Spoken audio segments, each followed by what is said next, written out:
Hello, everyone. Welcome to Celsius 233, your go-to place for fiction book summaries. Today, we will unravel the story within a descent into the Maelström by Edgar Allan Poe.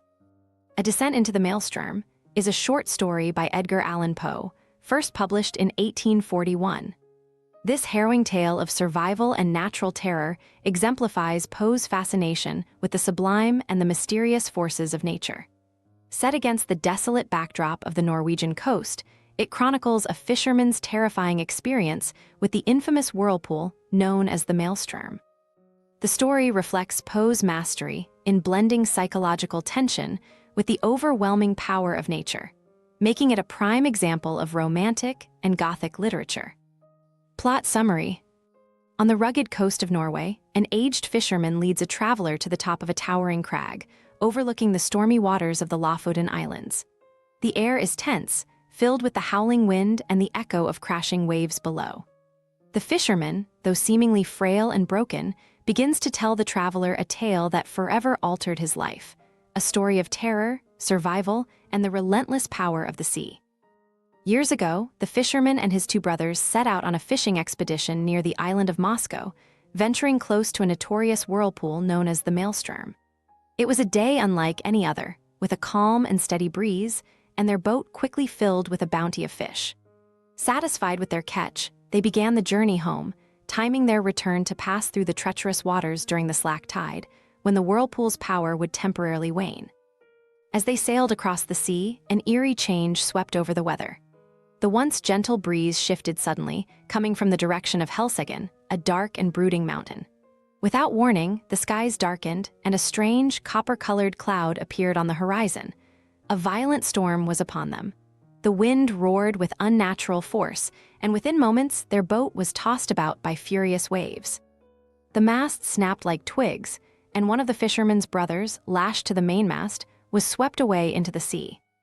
The storm drove their boat toward the dreaded Maelström. The fisherman and his remaining brother, powerless to steer, realized they were being drawn toward the heart of the whirlpool, its monstrous vortex growing louder and more violent with each passing second. They were doomed. As the boat approached the whirlpool, the sea began to rise in towering waves, and soon the vessel was spinning in the outer fringes of the Maelström's swirling waters. At the edge of the whirlpool, where the ocean seemed to fall away into an abyss, the world around them transformed into a surreal nightmare.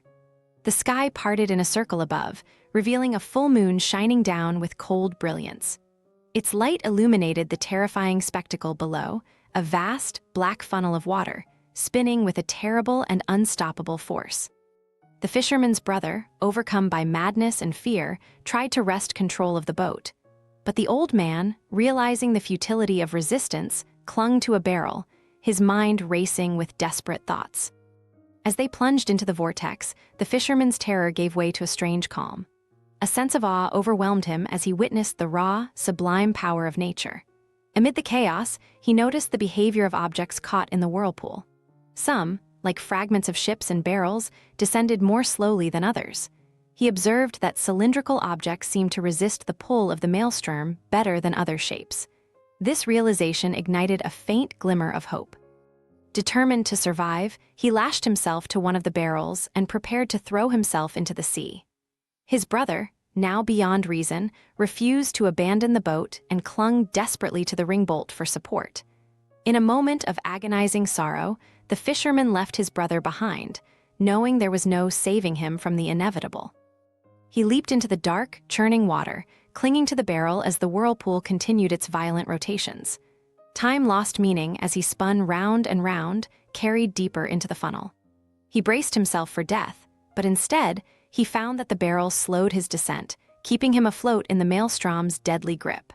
While the boat and his brother were swallowed by the abyss, the fisherman began to notice the whirlpool weakening.